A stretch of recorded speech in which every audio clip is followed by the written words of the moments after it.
Bonjour à toutes et à tous, bienvenue dans cette nouvelle édition de l'Atelier littéraire. J'ai le grand plaisir et l'honneur de recevoir aujourd'hui Laurent De Sutter.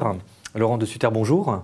Bonjour. Vous êtes à la fois écrivain, romancier, philosophe, éditeur et aussi journaliste, chroniqueur dans de nombreux médias. Vous avez publié notamment ce livre qui s'intitule Deleuze et la pratique du droit, un livre important que vous avez publié récemment. Vous avez également publié ce livre Magic, une métaphysique du lien, publié au PUF. Mais nous allons ensemble parler de votre nouveau livre, qui est un ouvrage collectif que vous publiez, qui s'intitule « Vies et morts des super-héros » aux éditions PUF, dans la collection Perspectives critiques. Alors, les super-héros, évidemment, j'allais dire, font presque partie de notre quotidien aujourd'hui, tellement on les suit, on les voit à l'écran, à la télévision, dans les séries, au cinéma, etc.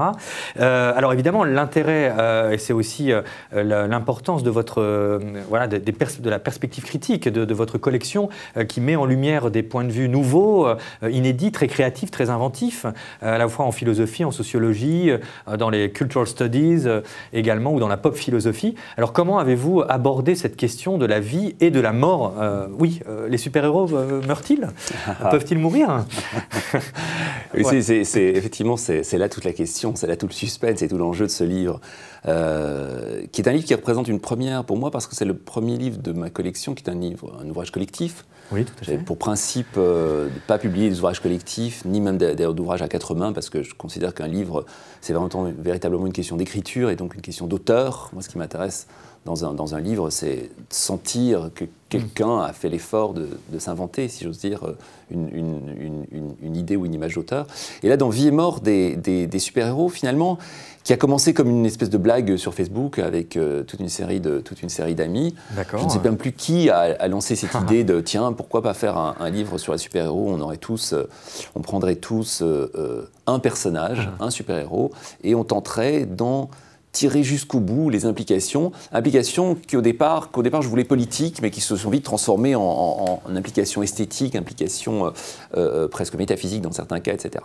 L'idée est donc partie comme ça d'une discussion tout à fait informelle, et j'ai décidé du coup que, cette discussion, d'inviter une série d'auteurs à y contribuer, auteurs qui me semblaient en tout cas représenter de manière privilégiée le type d'entreprise que je souhaite défendre avec Perspectives critiques. Et donc je me suis mis dans la tête, peut-être à mauvais escient, mais enfin je me suis mis dans la tête que ce livre pourrait servir d'une espèce de carte de visite pour la collection, représentant le type d'écriture, le type de pensée, le type de rapport à des objets de pensée que je souhaite défendre dans la collection. Et c'est ainsi qu'on rejoint le bateau des auteurs comme Tristan Garcia, Paco Mtielman, Pierre Pigot, Dick Tomasovic, etc., etc., etc. Voilà, parce que c'est vrai qu'il faut dire que justement aux presses universitaires de France se développe toute une série de nouvelles collections, justement Tristan Garcia sur les séries télévisées par exemple, ou sur des grandes sagas télévisuelles, ou des séries qui justement un peu ce que font les anglo-saxons,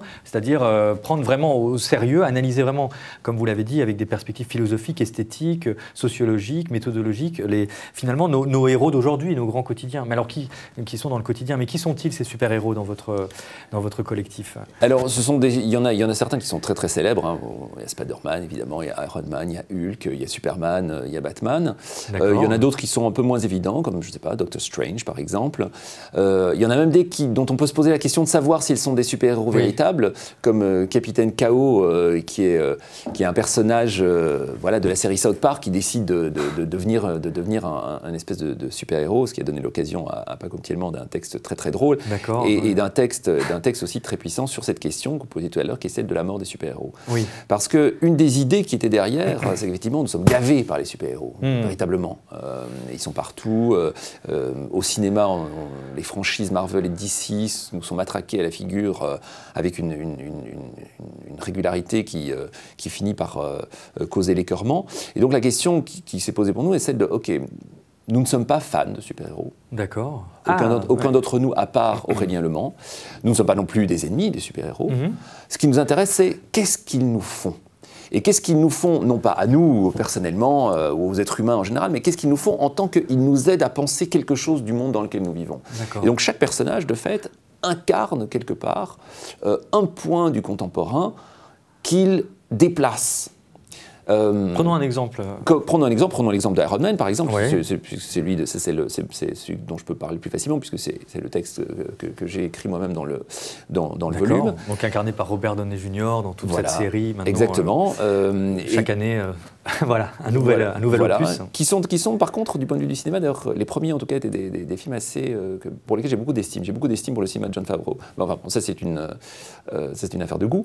Et donc l'idée, c'est effectivement de dire, ok, qu'est-ce que Iron Man peut nous apprendre sur la politique, ou plutôt, qu'est-ce qu'Iron Man peut nous apprendre, qu'est-ce que le personnage de Tony Stark peut nous apprendre sur la relation de sérieux que nous avons avec la politique. Et donc effectivement, le texte s'appelle Politique de désinvolture parce qu'il y a quelque chose dans la désinvolture, la grossièreté, la prétention de Tony Stark qui déplace notre relation à la politique. C'est un exemple.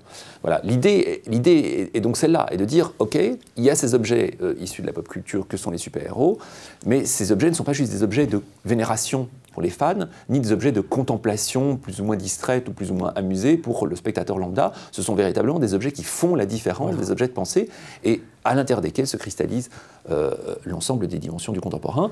Et l'idée, effectivement, qui est l'idée derrière Perspective critique et l'idée de ce livre, c'est de dire, plutôt que de continuer à raisonner par grandes catégories abstraites comme on l'attend trop souvent de la part des intellectuels et des philosophes, repartons d'un cas et voyons ce que ce cas, à chaque fois, peut nous apprendre en le suivant au plus loin, en lui faisant confiance et en l'aimant le plus que l'on peut. D'accord. Et il y a aussi des super méchants alors dans les super-héros dans votre livre? Il n'y a pas de super méchants, à moins de considérer que beaucoup de super-héros ont, d'une certaine manière, à commencer par Batman par exemple, on peut parfois se poser la question de savoir quelle est la différence entre le super-héros et le super méchant. Ou une face un peu sombre et, voilà. et un petit peu, qui ne s'adresse pas que justement aux enfants, aux adolescents, enfin en tout cas aux fans tout à fait. de la première heure, mais tout le monde peut s'y intéresser. Voilà. Donc, voilà. Et quelles sont justement les conséquences, par exemple, politiques justement, quel est le lien qu'on peut faire justement entre cette vision, parce qu'on a l'impression que ça reste quand même de l'ordre de l'imaginaire, du divertissement, de la grande saga, de la grande fresque.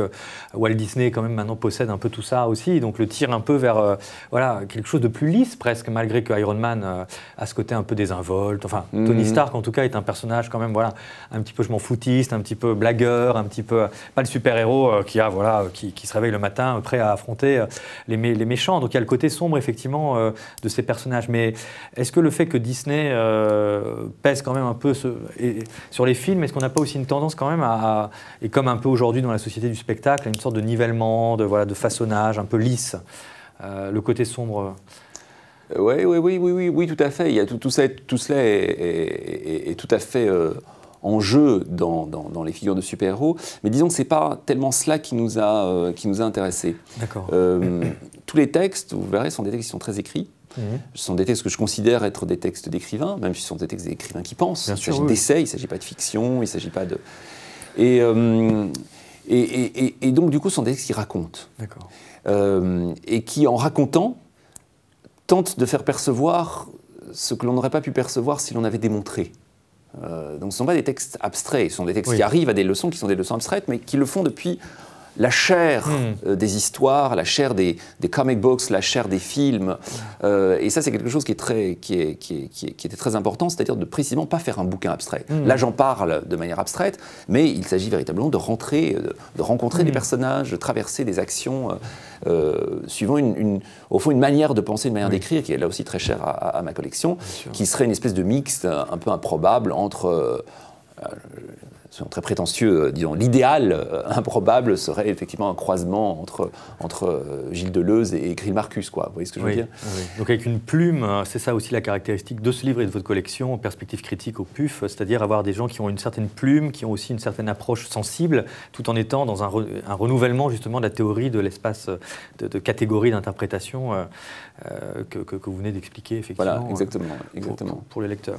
Donc écoutez, merci infiniment Laurent de Sutter d'avoir accepté notre invitation invitation aujourd'hui. Merci à vous. Donc je recommande vivement la lecture, à la fois donc, pour le contenu, c'est-à-dire Vie et mort des super-héros, mais aussi sur la redécouverte, grâce à ce livre, à la fois découvrir une nouvelle génération de penseurs de la pop philosophie qui font aussi partie de votre collection Perspectives critiques au PUF, et donc d'avoir un regard nouveau qui s'adresse à tout public, à tous les lecteurs, à mon avis, friands à la fois des super-héros, mais aussi d'une plume, d'un regard nouveau sur notre société.